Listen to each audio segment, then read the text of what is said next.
Welcome to the Phil and H Travel Podcast. Is it worth it? Right. So wait, picture this for just a second before we jump into the numbers. Oh, go ahead. It is like 4.0 in the morning. Brutal. Yeah. The wind is just biting straight through your heavy winter coat. Your fingers are freezing around a thermos of coffee, and you are standing on the edge of this jagged coastal cliff. That sounds freezing, honestly. It is. But right there, drifting silently past you in the pitch-black Atlantic water, is a glowing, mountainous piece of ice, like the size of a city block. Wow. And that ice literally froze 10,000 years ago. So today, we are setting our coordinates for St. John's, Newfoundland, Right. the easternmost city in North America. And it's basically the absolute front row seat to this magnificent geographical phenomenon, Iceberg Alley. And look, I mean, that is the romantic cinematic view. Yeah, of course. But because this deep dive is built entirely around the brutally honest, logistics-first reality of travel, we have to immediately confront the financial and temporal realities of 2026. We do. You have to be honest. Because the narrative hook for this year is a bit of a paradox. The window to actually view these icebergs is shorter than ever. The logistics are significantly more expensive.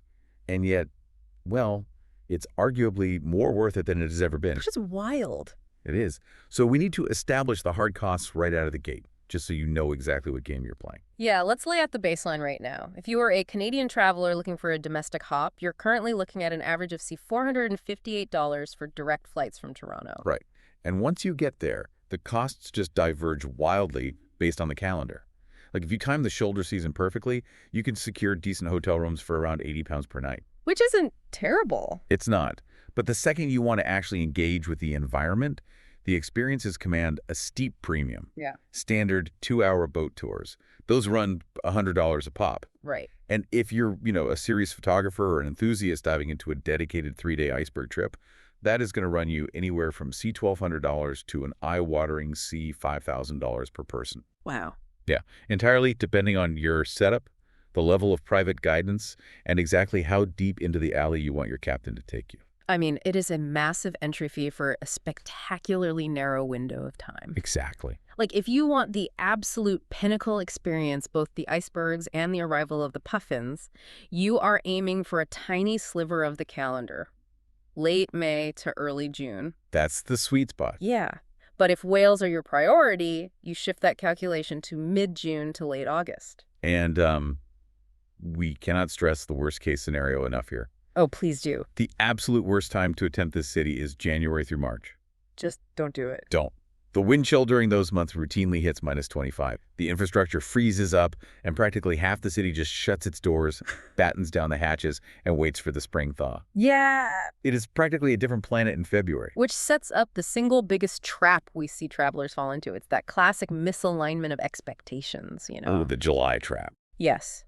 People book a lovely summer vacation in July, they pay those peak summer accommodation prices, and they arrive fully expecting to see a horizon full of icebergs. Right. But by July, the vast majority of that ice has entirely melted into the ocean. It's gone. So we have to define exactly who this demanding, expensive, time-sensitive destination is actually for. I'd say it perfectly suits 3 highly specific profiles. Okay, let's hear them. First, the Canadian short-haul traveler who's looking for a weekend escape that feels, well, worlds apart from a typical city break. Makes sense. Second, the bucket list nature photographer who is willing to endure the cold and the cost for that one singular impossible shot. Yeah. And third, the UK or US traveler who wants a deeply North American experience that frankly looks, sounds, and feels absolutely nothing like the rest of North America. And to give you a definitive mathematical answer on whether this investment of your time and your money makes sense, we're going to close out this deep dive by running St. John's through our 5 standard verdict categories. Right, the matrix.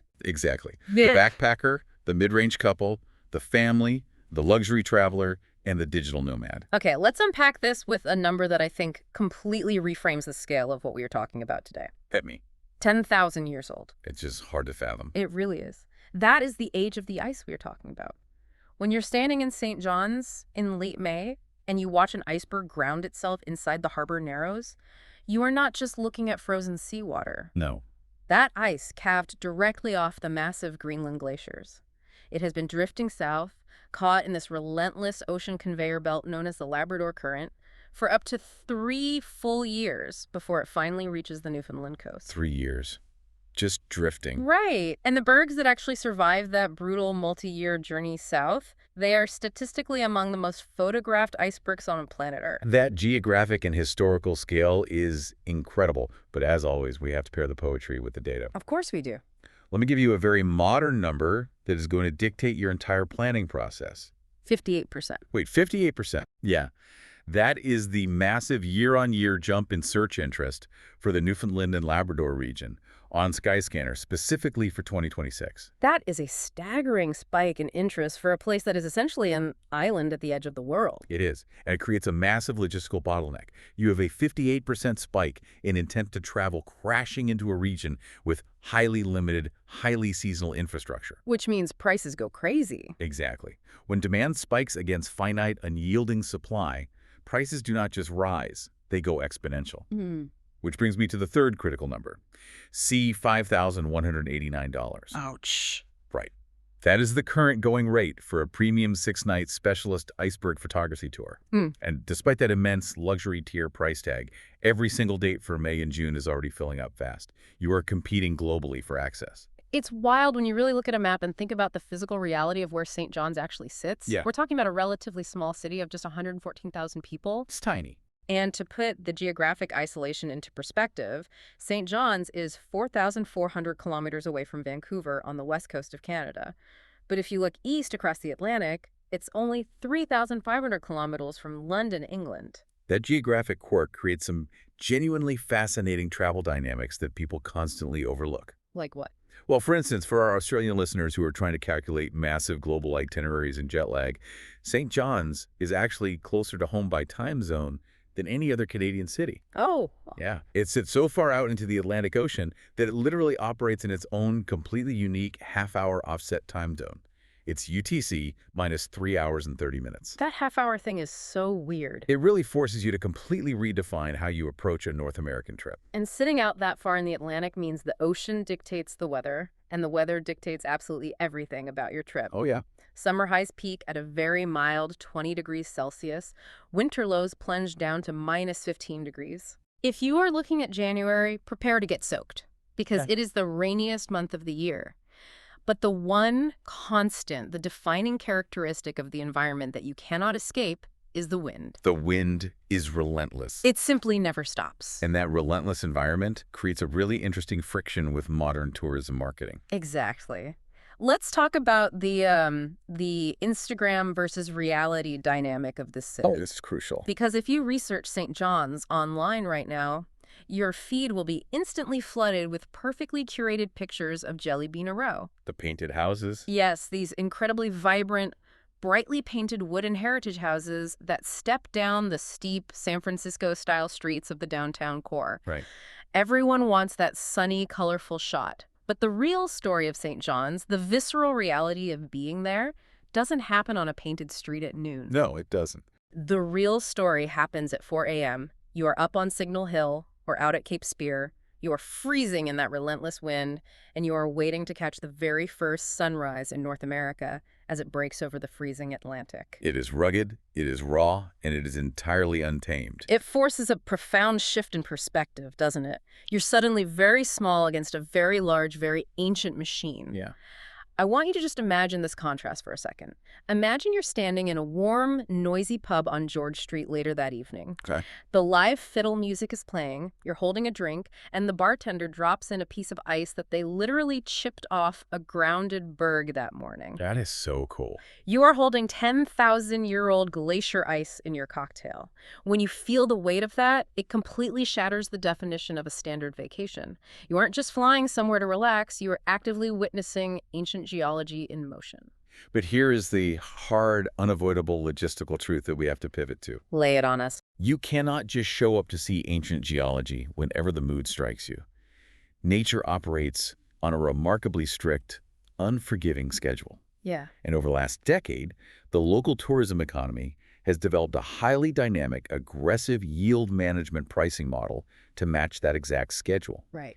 If we were going to figure out if this is worth it, We must break down the month-by-month reality because this calendar is exactly where your budget lives or dies. Walk us through the seasons. Let's start with the early arrivals. Okay, let's look at the early shoulder season, which spans from late April through mid-May. Okay. During this window, you're looking at deeply discounted hotel rates, hovering right around $140 per night. Sounds good so far. But you pay for those discounts in physical discomfort.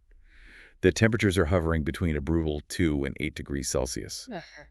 However, this is the magic window when the very first massive icebergs begin arriving, pushed down the coast by the northerly winds. Tourists is practically non-existent, which is phenomenal for photography, but the weather is highly, highly unpredictable. So if you're targeting that window, you're essentially packing full winter expedition gear. Without question, you are dressing for a blizzard, even in May. Wow. Okay. Now let's advance the calendar to the golden window. This is late May to mid-June. This is the absolute peak iceberg viewing period for the entire year. The sweet spot. Exactly. And because everyone knows this, hotel rates climb sharply to between $180 and $240 per night. Still manageable. Yeah, and the temperatures become slightly more manageable, hitting between 8 and 14 degrees. The commercial boat tours are finally running daily. You also have the massive Iceberg Festival happening up the coast in St. Anthony, which triggers all sorts of satellite cultural events that draw national visitors straight down into St. John's. Nice. Let me be as clear as possible. If you take one single thing away from this deep dive, is this. This specific 2-week period is the crucial, non-negotiable planning window if icebergs are your primary goal. But the minute that window closes, the entire ecosystem of the city flips, doesn't it? It flips violently. From mid-June to late August, the vast majority of the spectacular icebergs are gone. Just melted. They've melted or drifted out to sea. We then enter peak whale and puffin season. This is when the city is at its absolute chaotic busiest. Hotel rates skyrocket to their annual peak, landing between $260 and $340 per night. Big jump. Huge jump. The temperatures hit their annual highs of 16 to 20 degrees, and the famous George Street pub scene is fully, wildly alive every single night of the week. July and August are the hottest, most crowded months of the year. And how do travelers protect themselves against those peak prices? They follow our strict logistical rule for summer in Newfoundland. You must book your accommodations exactly 77 days ahead of your arrival. 77 days. It is a mathematical threshold. If you fail to hit that 77-day advance booking window, the algorithms punish you. Prepare to pay a 40 to 60% premium on whatever mediocre scraps of accommodation happen to be left on the market. A 60% premium just for being 2 months late on your planning is ruthless. It is the reality of finite supply on an island. But then right after the peak, you have what I consider the absolute hidden gem of the entire calendar, September. Oh, the sleeper month. Yes. Yeah. Hotel rates drop back down to a much more reasonable average of $170 per night. The massive humpback whales are often still lingering in the bays feeding. Oh, that's amazing. The temperatures are still highly manageable, ranging from 10 to 15 degrees. But here's the best part. The massive, overwhelming summer crowds have packed up and gone back to school and work. September sounds idyllic, but I know what happens next. The door slams shut. Precisely. From October through to March, you are entering what we fondly call hard mode Newfoundland. Hard mode. I love that. The coastal winds regularly and violently exceed 80 kilometers per hour. As we mentioned, the wind chill drops to a bone-rattling -25. Now, the hotels will absolutely slash their rates to about $120 per night to entice anyone crazy enough to visit, but you are trading that cost for fundamental access. Half of the major cultural attractions and nearly all of the marine boat tours completely shut down their operations for the season. So when you pull all of that data together and map it out, the price variance from the dead of winter low to the peak of the summer rush is a staggering 110%. Exactly. It's a 110% price swing Okay. based entirely on the rotation of the Earth, the melting of ice, and the migration patterns of whales. It is a brilliant example of environmental economics. Truly. And even if you have the budget to easily afford the peak summer prices, you have to mentally prepare for the crowd flashpoints. Yeah, it gets busy. Very. If you're trying to stand on Signal Hill on a beautiful sunny Saturday in June, or if you're trying to secure a single parking spot at Cape Spear for sunrise in July, or if you're attempting to merely walk down George Street during their massive music festival in early August, you are going to be standing shoulder to shoulder with thousands of other people who all read the exact same travel blogs you did. Okay, so let's say you've agonized over that calendar. You've weighed the 110% variance, you've picked your month, and you are fully braced for the weather and the crowds. What actually hits your senses the second the plane touches down? Let's establish the arrival logistics first so we know exactly how we're getting into the city. Huh. The airport code for St. John's International is YYT. YYT. Got it. Geographically, it is incredibly convenient. It sits just 6 kilometers from the downtown core. Let's look at the current flight routes and the financial damage. Okay. If you are flying in from within Canada, a direct flight from Toronto takes 3 hours on WestJet or Air Canada, and the average round-trip cost right now is $458. If you're connecting regionally, Halifax is a very quick 90-minute hop, and Montreal is about a 3-hour flight. What are the current routes looking like for our US and UK listeners? For the USA, the cleanest, easiest route is a direct 3-hour flight right out of Newark. We have seen the cheapest recent round-trip fares on that route, hitting around US $303, which is phenomenal value. That is really good. From the UK, there's a direct Heathrow to St. John's flight, operated by Air Canada, but you need to know it runs exclusively from June through September. Good to know. If you fly on the edges of that window, off-peak, you can secure a round trip for about £480. But try to book that exact same seat in the middle of July or August, and you are looking at £900. Ouch. And once you land and grab your bags, the transit situation in the city is delightfully old school, but I know for a fact it catches a lot of highly modern travelers completely off guard. It derails a lot of tech-reliant itineraries. Yeah. Taking a standard taxi from YYT down to the harbor is a flat rate of $30, and the drive takes about 20 minutes. Super easy. If you are on an absolute shoestring budget, there is a public transit option, the Metrobus Route 14. It costs just $2.50, but it is highly infrequent and deeply inconvenient if you're wrestling with heavy luggage. But here is the crucial make-or-break detail for the modern traveler. There is no Uber or Lyft. Wait, really? None? None. The major global rideshare apps simply do not exist in St. John's. If you demand your own wheels right from the terminal doors, car rentals at the airport are going to run between $55 and $90 per day. I really want to push back on that rideshare detail because I know exactly how much you love a seamless algorithmic app experience when you travel. I do, I admit it. How does a modern traveler, someone who relies entirely on their smartphone to navigate complex urban spaces across the globe, adapt to an environment that essentially forces you back into analog transit? You can't just tap a button and watch a little digital car icon approach you on a map. It requires a fundamental, immediate mental reset. You actually have to stand on the curb, look up the local taxi dispatch number, call a human dispatcher on the phone, and wait. Wow. Or you simply embrace the geographic reality that downtown St. John's is remarkably compact and use your feet. You have to understand the why behind this. Why is it like that? The lack of rideshare apps isn't a technological bug. It is a deliberate, protective feature of a local working-class economy that fiercely protects the livelihoods of its taxi drivers. When you travel here, you have to respect the socio-economic ecosystem you are entering. And the sensory ecosystem you are entering the second you step out of that terminal is incredibly intense. The sensory profile of a St. John's arrival is entirely unique in North America. Paint the picture. The very first thing that hits you when the airport sliding doors open is the wind. It isn't just a breeze, it is a constant, heavy, physical presence pressing against you. It is cold and it's heavily loaded with ocean salt, even in the absolute middle of August. Yeah, you taste the salt. You do. Then there is the smell. It is this highly specific, intoxicating cocktail of North Atlantic salt spray. The heavy diesel fumes rolling steadily up the hill from the working harbor, and the distinct, comforting scent of wood smoke drifting from the chimneys of the historic row houses. And you haven't even mentioned how the light completely plays tricks on your circadian rhythm. It is entirely disorienting.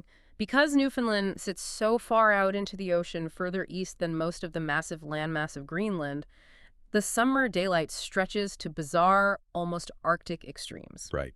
In the peak of the summer season, the sun is blazing up by 5:00 a.m., and it doesn't even begin to get dark until well past 9:00 p.m. This massive influx of daylight triggers a very real, very predictable 24-hour psychological arc for every first-time visitor. Break down the timeline of that psychological arc. What happens in the first day? Okay, let's track it. Hour 1. You are sitting in the back of the taxi, driving down the steep hills into town, and you look out the window and realize this place does not feel like Canada at all. Not at all. The architecture is rugged, the coastal topography is incredibly dramatic, and then your driver speaks. The accent is this beautiful, lyrical, distinctly Irish Newfoundland hybrid that is so thick it actually forces you to lean forward and listen very closely just to parse the grammar. It's amazing. Hour 6. You have dropped your bags at the hotel, you step out for an afternoon walk along the harbor, and the sheer violent scale of the weather shocks your system. You realize that even on what the locals cheerfully consider a calm day, there is a persistent, heavy wind whipping around the corners of the buildings. And then the evening hits. Hour 24. It is Friday night. You have layered up. You walk down to the legendary George Street pub scene. The live, foot-stomping traditional music is literally bleeding out of every single open doorway. The energy is completely infectious, and that is the exact moment St. John's hooks you entirely. You just give in. You stop fighting the cold, you stop fighting the wind, and you just surrender to the incredibly warm vibe of the people. It is a powerful transition. But before you can surrender to that Friday night nightlife, you need a physical place to drop your bags and sleep. Very true. We need to carve up the map of the city and figure out exactly where you should be basing yourself and, crucially, what each zone is going to cost you. Let's do the neighborhood mapping first, because the topography really dictates the experience here. The city is essentially carved into 5 main zones, largely dictated by the hills and the water.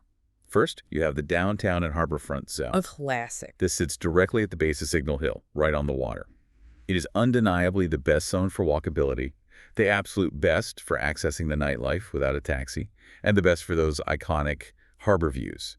This is precisely where the famous Jellybean Row Heritage District is located. Right. Second, you have the East End and the Battery. This area stretches steeply up the cliffside.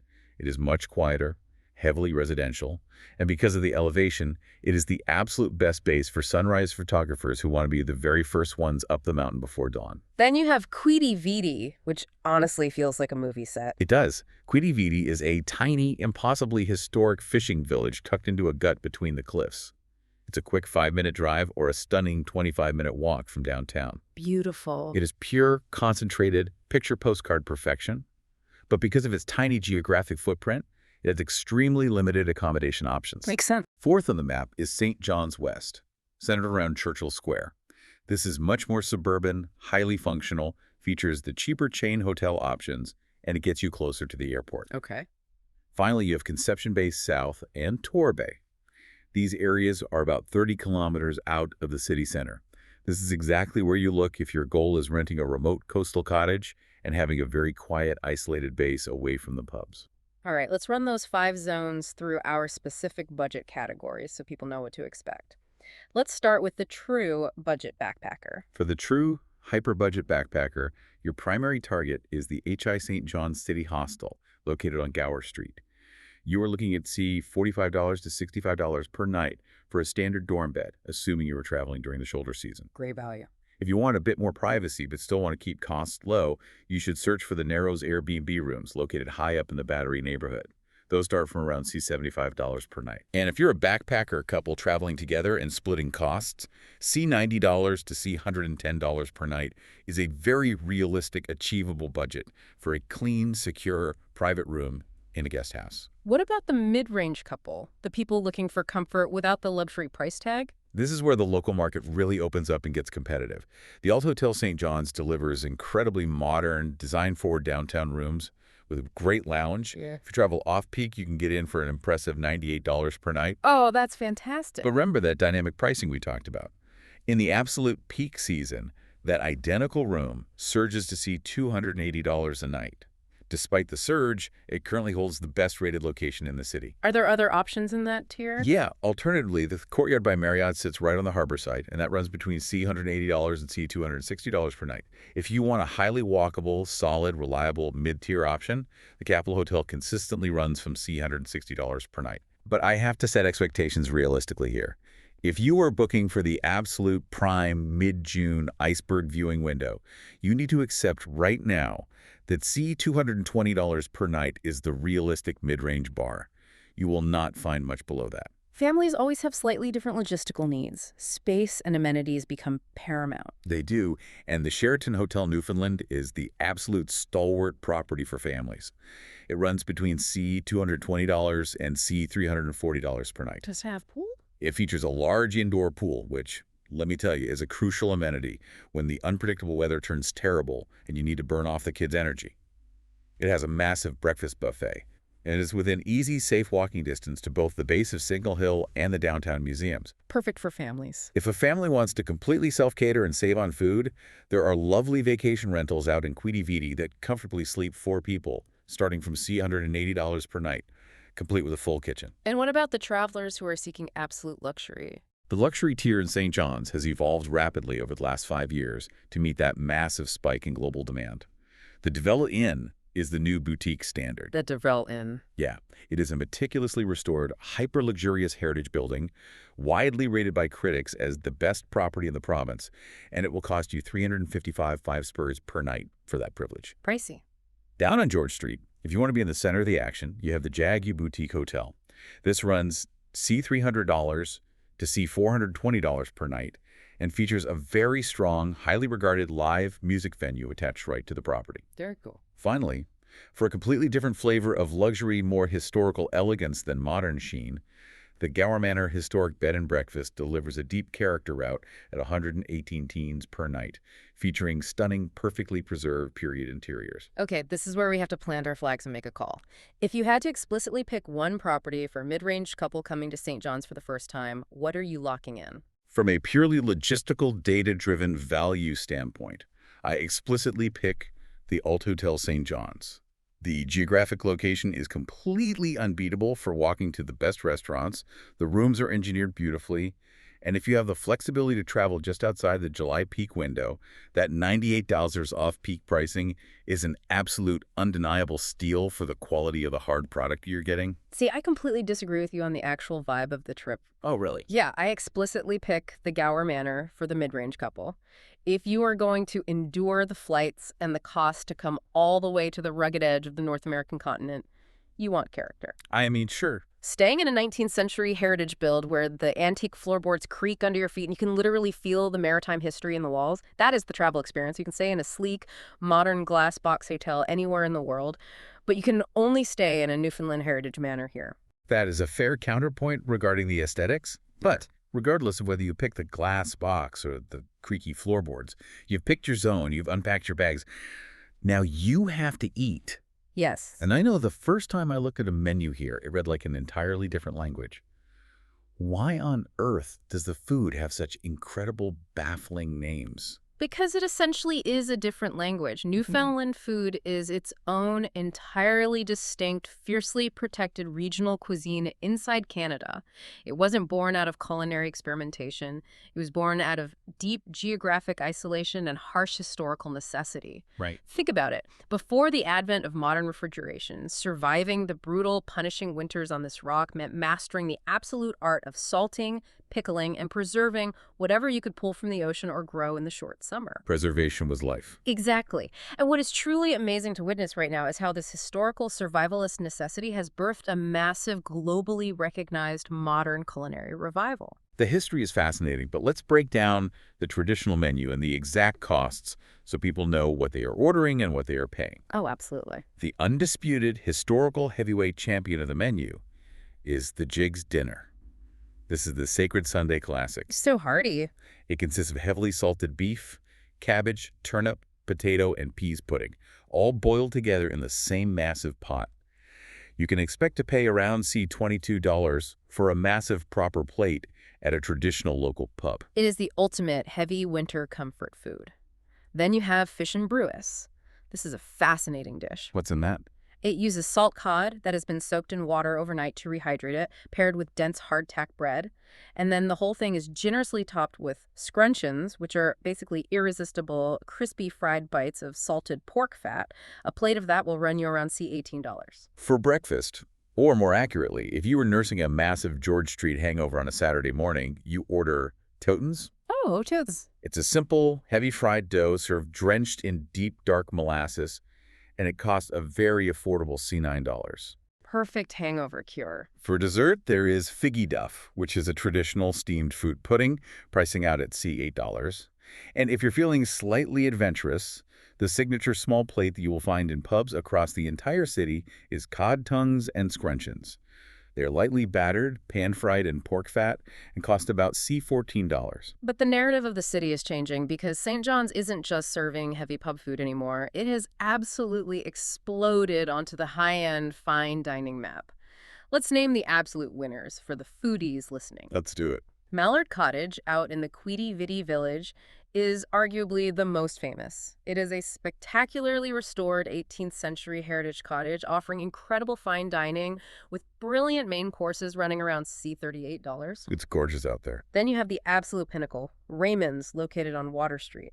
This is the zenith of upscale Newfoundland dining, renowned by food critics across the entire country. Their multi-course tasting menu is a staggering $145 per person, and it is a masterclass in elevating hyperlocal foraged ingredients. If you want a more vibrant, loud, energetic atmosphere rather than quiet fine dining, the Adelaide Oyster House is incredible. They serve incredibly fresh Atlantic oysters for $3.50 each, and it is all backed by an absolute excellent, heavily curated whiskey bar. Adelaide is so fun. If you love meat, Chinched on Bates Hill is the undisputed go-to for house-cured charcuterie and brilliant, inventive small plates, pricing out at a very reasonable average of $16 per dish. Yum. And for a more casual, loud night out, Yellow Belly Brewery sits right on George Street. They serve fantastic local craft beer and elevated pub food with hearty mains running around $18. But what if you're the family or the backpacker staying in a rental with a full kitchen and you want to try your hand at cooking the stuff yourself? Then you need to understand the local grocery logistics. Sobeys is the dominant, reliable supermarket chain here, with 3 very large central branches that carry everything you need. Good to know. If you need to hit the strict budget tier for staples, look for Loblaws or No Frills. But if you want the truly authentic, hyper-local ingredients that the grandmothers are buying, you must rent a car and drive out to Bid Goods Plaza in the Golds. It is absolutely legendary for authentic Newfoundland produce and preserved goods. What are the real on-the-ground 2026 grocery prices looking like right now? Here's the exact itemized breakdown of the daily staples. A 500 milliliter can of local Quidi Vidi beer at the store will cost you $4. A fresh kilo of cod fillet direct from the counter is $22. Not bad. When they are finally in season, 500 grams of fresh local partridge berries will cost $14. A jug of heavy molasses is $6. If you want to attempt cooking the classic Sunday meal yourself without buying all the massive bulk ingredients, a complete Jiggs dinner mix kit runs $18. Oh, that makes it easy. And for your daily carbs, a beautiful loaf of fresh artisan bread from the fantastic Rocket Bakery downtown is $6. The food scene here is incredibly rich. But we need to talk about the cultural etiquette surrounding dining and drinking because it matters here more than in almost any other Canadian city. Yeah, it really does. First, the tipping culture is strictly the North American standard. You should be tipping 18 to 20% in restaurants for good service. Standard stuff. Second, and this is non-negotiable, if you are pulled up on stage or invited in a pub to participate in a screech-in, which is a wild, hilarious, traditional welcome ceremony that involves repeating local phrases, kissing a frozen codfish on the lips, and throwing back a shot of aggressively strong Jamaican rum called screech, you never, ever refuse. Do not refuse. It is considered a massive honor, it is a genuine rite of passage, and it instantly endears you to the locals. And finally, a purely financial, highly pragmatic piece of dining etiquette. Avoid the bright, shiny, heavily marketed tourist trap seafood restaurants located directly on the harbor apron. Oh, the tourist traps. The math is simple. They are charging you a massive premium purely for the water view. Turn your back to the water, walk exactly 2 steep streets up the hill to Duckworth Street. The menu prices immediately drop by 25%. The culinary quality usually goes significantly up. And most importantly, that is where the actual Newfoundlanders are spending their money to eat. So we have a massive spectrum here. Between the $145 multi-course tasting menus at Raymond's and the $4 local beers grabbed from the Sobeys grocery store, how does this actually net out for your daily wallet? Let's ground this in reality. Let's rapidly break down the exact math for the daily out-of-pocket budget. Hit us. For the low-budget backpacker, you need to budget strictly for $135 per day. That breaks down to $55 for your shared dorm bed, $40 for food, which assumes you are cooking mostly at the hostel with maybe one occasional cheap pub meal, $10 for public transit, See $15 for minor, low-cost attractions, and see $15 for miscellaneous buffer costs. What about the mid-range couple? For the mid-range couple, you need to calculate see $265 per day, per person. That generously allocates see $120 for your share of a very nice modern hotel room, see $75 for food, which comfortably covers nice cafes and mid-tier restaurants, see $20 for transport, including some convenient taxis, see $30 for attractions like splitting a boat tour, and see $20 for miscellaneous. And the high rollers. For the high-end luxury traveler, expect to burn through see $580 per day per person. That is see $280 for your half of a premium boutique room at the Dvele, see $140 for fine dining at places like Mallard Cottage or Raymond's, see $50 for private transport, see $75 for premium guided attractions, and see $35 for miscellaneous spending. And what about the remote workers? The people want to set up their laptop, stare out at the ocean, and stay a while. For a digital nomad looking at a monthly budget between the off-peak months of October and April, you need see $2,800 per month. That comfortably covers see $1,500 for a furnished long-stay apartment, see $600 for extensive groceries, see $150 for transport, see $200 for dedicated co-working space and high-speed Wi-Fi, and see $350 for social activities and pubs. But summer is different, right? Oh, yeah. Be warned, if you try to do that exact same month-long stint in the peak summer season, shorter summer stints will peak massively at see $3,800 per month, driven entirely by the massive spike in short-term tourist rental costs. I have to say, I really question the overall viability of St. John's as a true digital nomad base. Yeah. Yes, I can see that the Wi-Fi infrastructure is surprisingly strong, and those winter costs of see $2,800 are totally reasonable compared to the exorbitant rents in Toronto or Vancouver. But we just talked about the weather. It's rough. The reality from October to April is genuinely punishing. You are trapped inside a lot. And the deep geographic isolation means you aren't exactly doing cheap weekend train trips to other major urban hubs like you would in Europe. It feels like a very, very niche base for a very specific type of person. I agree. It is highly niche. It takes a specific, incredibly resilient type of personality to thrive there in the dark depths of February. But honestly, regardless of whether you are a backpacker on a shoestring or a luxury traveler with an unlimited budget, a perfectly planned, mathematically flawless spreadsheet won't save you if you fall into one of the city's 3 brutal logistical traps. Oh, these traps are heartbreaking because they are entirely preventable if you just understand how the local systems work. Trap number 1 is the most common, and it is what we call the July iceberg disappointment. It's so sad. The mechanism behind this trap works like this. Casual travelers decide they want to see icebergs. They assume logically that peak summer weather in July equals the best, most comfortable time to go. So they confidently book their expensive trip for mid-July. The reality on the ground is devastating. By early July, the vast majority of the spectacular icebergs have either grounded themselves on the shallow coastal rocks and violently shattered, or they have simply melted into the warming Atlantic water. Ooh. The major operator Iceberg Quest is forced to run tours with 40% fewer icebergs than just 3 weeks earlier. Ooh. You could easily pay your see $100 for a premium boat tour and spot absolutely zero major ice. It is so painful. It is the exact equivalent of paying full price for a stadium concert, showing up the morning after the band has already packed up all their gear, and just staring at an empty stage. That is exactly what it is. The fix for this is incredibly rigid. You must book your trip within the precise, scientifically proven 10-day window from 20 May to 8 June 2026. Every serious high-end photography tour operator has already anchored their non-refundable dates in this exact narrow window. Wow, 10 days. Furthermore, never board a boat blindly hoping for the best. You must watch the real-time satellite tracking map at icebergfinder.com the morning before you book to see exactly what size ice has actually reached the Avalon Peninsula. Okay, what is the second trap that derails trips? Trap 2 is the rental car bottleneck. The mechanism driving this trap is just naive optimism. Travelers assume that because St. John's has an international airport, they can simply walk up to the counter at YYT on arrival, flash their credit card, and rent a car like they would in Chicago or London. Big mistake. Massive. The reality is that in the peak iceberg and whale season, massive international agencies like Enterprise and Budget completely sell out of their limited island inventory up to 3 full weeks ahead of time. And if there happens to be a single solitary compact car left on the lot, the walk-up algorithms kick in and rates triple to an extortionate $180 per day. So how do you avoid being stranded at the airport without bankrupting yourself? The fix requires strict advance planning. You must book your vehicle through an aggregator like Expedia or direct with National Car Rental at least 6 full weeks before any planned arrival in May, June, July, or August. Makes sense. Or, alternatively, you execute a much smarter maneuver.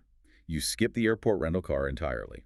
You walk downtown, take the simple $30 taxi from the airport to your hotel, and you simply rent a car from a downtown location for just one single day for $65. Oh, that's smart. You use that one day to do the necessary scenic driving loop down to Cape Spear and Fairyland.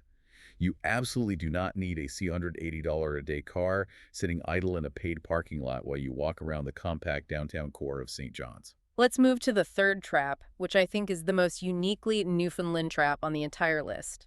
It comes down to something that feels like a glitch in the matrix. It really does. It's what we call the time zone miscalculation.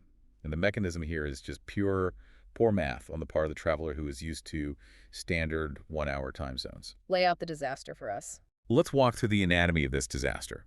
Let's say a traveler flying out of Toronto books a 7.8 a.m. flight. They know the flight physically takes 3 hours in the air, so they confidently expect a 10:00 a.m. local arrival.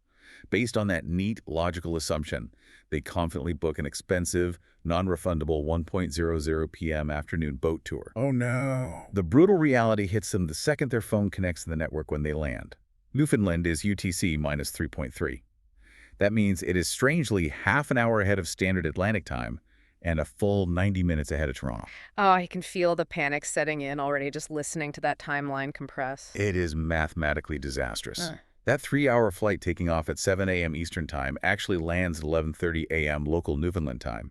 By the time they deplane, wait at the carousel to collect their checked bags, and take the 30-minute taxi ride downtown to the harbor, it is well past 12.3. They're missing the boat. Any slight standard airline delay at the gate, and they completely miss the 1:00 p.m. boat entirely, losing their money. Ugh. The fix is absolute and non-negotiable. Always, always plan your very first major non-refundable tourist activity for the day after your arrival. You must respect the bizarre half-hour offset. Once you dodge the logistical traps of booking windows, rental car shortages, and melting clocks, we really need to talk about physical safety. Because the environment here is incredibly rugged, it is highly unpredictable, and it plays very, very rough. We need to establish the real statistical risk hierarchy for a 2026 trip. The absolute #1 threat to your safety is not urban crime, it is the brutal weather. The fog is insane. A massive, blinding fog bank can roll off the freezing Atlantic and completely blanket the entire city within 20 minutes, dropping visibility to absolute zero. The popular hiking trails at Signal Hill and Cape Spear run right along sheer, terrifying cliffs, and they turn incredibly slippery and dangerous when wet. And the wind chill, because of the lack of landmass to break the wind, can easily drop 10 degrees in just 30 minutes. You have to layer your clothing aggressively. And what is the second biggest physical risk? The second biggest risk is driving. The coastal routes wrapping around the Avalon Peninsula are staggeringly scenic, but they are narrow, they are winding, and they present a genuine, terrifying, year-round hazard of moose collisions. Moose are huge. A full-grown moose is massive, and hitting one at highway speeds is a catastrophic, often fatal event, particularly at dusk or dawn when visibility drops. What's the third risk? The third major risk is simple, debilitating seasickness. The North Atlantic is rarely, if ever, a calm body of water. A shockingly significant number of enthusiastic tourists lose their entire morning leaning over the rail of an expensive boat tour, completely miserable. That's awful. The rule to mitigate this is simple. Take your pharmaceutical motion sickness medication a full hour before boarding the boat, not when you start feeling ill. But when we pivot and look at standard urban safety, the things people usually worry about in cities, it is a completely different, incredibly positive story, isn't it? Absolutely. Violent crime targeting tourists is essentially zero. Statistically, St. John's consistently has one of the lowest violent crime rates of any North American city of its relative size. Furthermore, those aggressive street scams targeting tourists that you see in Europe are virtually absent here. As a woman who travels frequently and often alone, I cannot overstate how incredibly refreshing it is to travel somewhere where the primary threat to your physical well-being is a massive ungulate wandering onto the highway or a sudden freezing fog bank, rather than pickpocket scammers or aggressive street harassment. Exactly. The solo female travel rating for St. John's is unequivocally among the strongest in all of Canada. You can walk the downtown streets comfortably and safely at midnight. The pubs on George Street are incredibly loud and intensely boisterous, yes, but the environment is highly social and welcoming, not predatory. The underlying, deeply ingrained cultural norms of Newfoundland are fiercely protective of visitors. It is also an excellent, highly engaging destination for families, provided the children are age 7 and above. Kids that age possess the stamina to handle the sudden weather changes. They are absolutely mesmerized by the sheer scale of the whale watching, and educational places like the Johnson Geo Center, the Rooms Museum, and the Fluvarium are massive, reliable winners. But skip it for toddlers. Yes.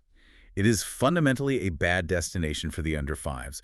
The relentless loud wind and the incredibly long driving distances required for coastal sightseeing will exhaust small children remarkably quickly, leading to miserable days for the parents. From a health infrastructure standpoint, St. John's is very strong if something goes wrong. The Health Sciences Center is the major tertiary hospital for the entire province, so you have immediate access to top-tier modern medical care. Right. For our UK listeners, you do have reciprocal health coverage arrangements in place, but I want to be clear. Comprehensive private travel insurance is absolutely essential regardless of where you are flying from. Canadian out-of-province medical costs are massive if you require complex care, specialized surgery, or a medical evacuation flight. And finally, a quick note on language. English is the only language spoken, but the speed of delivery, the unique regional vocabulary, and the distinct, highly musical lilt of the local accent can easily take your ear 2 full days to actually tune into and comprehend smoothly. With safety, survival, and translation covered, it is time to separate the absolute magic of this city from the money wasters. When you strip away the marketing, what is the one singular memory that justifies the entire grueling journey? The aggregated data and the verified travel reviews consistently point to one very specific, undeniable event. We call it the magic moment. Yes, I know exactly what it is. You've been there. It is standing at the historic lighthouse at Cape Spear at exactly 4:20 a.m. in mid-June. You are freezing, you are huddled against the wind holding a thermos of hot coffee, and you are watching the very first sunrise in North America break over the curvature of the dark horizon. Beautiful. You have a glowing, ancient, 10,000-year-old iceberg drifting silently in the foreground, and you can literally hear the sound of massive humpback whales exhaling and surfacing in the black water hundreds of feet below the cliff. It is primal. It is breathtaking. That is the exact moment St. John's unequivocally earns every single dollar and every hour of flight time it took to get you there. And beyond that absolute peak moment, there are some incredible, highly authentic alternatives to the standard, overpriced guidebook recommendations that provide massive cultural and financial value. Exactly. Let me lead you through the best alternatives if you want to dodge the crowds. First, skip the expensive, crowded C$100 boat tours one afternoon and hike the North Head Trail instead. Great trail. It is a rugged path that runs from the top of Signal Hill all the way down the jagged cliff face into the Battery neighborhood. It takes about 90 minutes. You are hiking right on the edge of a coastal cliff. It frequently offers much better, much closer iceberg views than the commercial boats do. And best of all, it is entirely free. That's a massive win. Second, go to the Quidi Vidi Brewery and order a tasting flight. For just $12, you get a full, highly engaging craft beer education right inside the original legendary Newfoundland microbrewery overlooking the water. And for the required cultural immersion. You absolutely have to go to Christian's Bar on George Street for the famous screechin' ceremony we talked about earlier. It is totally free to just stand in the back with a beer and watch the hilarious chaos unfold, or it costs $15 to actively step up, participate, kiss the codfish, drink the rum, and officially receive your printed certificate as an honorary Newfoundlander. It is touristy, yes, but it is deeply, undeniably authentic to the spirit of the city. Also, do not miss the Johnson Geo Center. Because St. John's was geographically the closest major port to the tragic sinking of the Titanic, their underground exhibition on the disaster is incredibly powerful and contextually vital. But to keep this balanced, we also have to highlight what is severely overhyped by the tourism boards. Cabot Tower, the iconic stone castle sitting on top of Signal Hill, is an absolute essential visit purely for the panoramic view you get while standing outside of it. But inside? But the interior exhibition. You can walk through the whole thing in 20 minutes maximum. Do not dedicate half your precious day to the inside of that tower. Yeah, good call. Similarly, the Rooms is a genuinely excellent, beautifully curated provincial museum, boasting striking modern architecture that dominates the skyline. But the 2 main exhibition floors can easily be walked and fully absorbed in 90 minutes. Do not block out a massive 4-hour half-day in your itinerary for it. Lastly, The Fluvarium at Pippi Park is genuinely great for local school trips, but it heavily underwhelms most adult international visitors looking for spectacle. But beyond the museums, there is a much deeper, more systemic disappointment happening in the city right now that we really need to address. There is, and it comes down to the aggressive, undeniable gentrification of the food scene over the last 5 years. Yeah, the prices are up. The culinary revival we praised earlier is incredible for global food critics, Yeah. but it has driven local prices to levels that actively exclude the locals who built the cuisine. Mallard Cottage is now charging upwards of $10–90 per person for a standard dinner service. We already mentioned Raymond's luxurious tasting menu is $145. But the real cultural casualty of this boom is that the authentic working-class Jiggs dinner experience has been almost entirely squeezed out of the expensive downtown core.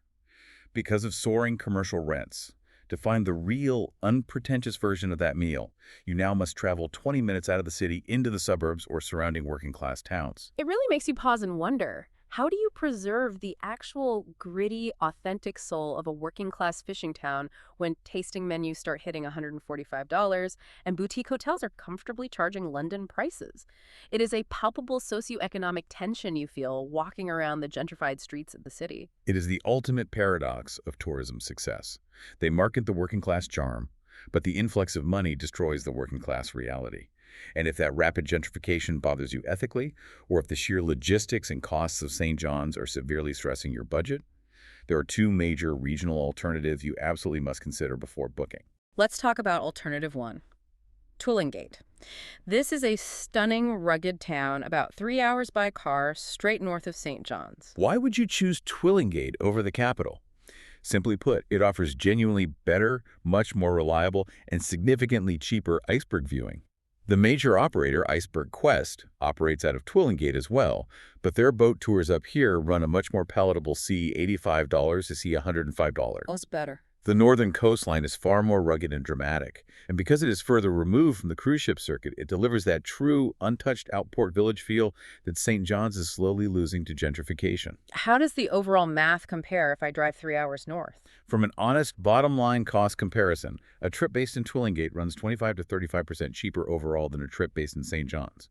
You're looking at charming, small, family-run inns and B&Bs that average around a very reasonable $140 per night. So who does Twillingate actually suit? Twillingate perfectly suits the nature purist. It is for the traveler whose absolute only goal is seeing massive, majestic icebergs, and who will gladly trade upscale dining and the loud George Street nightlife for deep, quiet authenticity. Conversely, St. John's suits the traveler who demands the full city plus nature package and who absolutely wants a world-class cocktail at the end of a cold day on the water. What about alternative 2, Halifax, Nova Scotia? That is a very quick 90-minute flight south. Why choose Halifax? It is a much bigger, slightly warmer, and vastly more accessible Atlantic Canada experience. It boasts superior, far more diverse restaurants. It features the incredible Maritime Museum of the Atlantic, and it serves as the perfect urban gateway for a world-class, multi-day road trip to the Cabot Trail on Cape Breton. And the cost offsets between the two cities. This is where the math gets interesting. Halifax runs very similar accommodation prices to St. John's. The hotels will cost you roughly the same amount per night.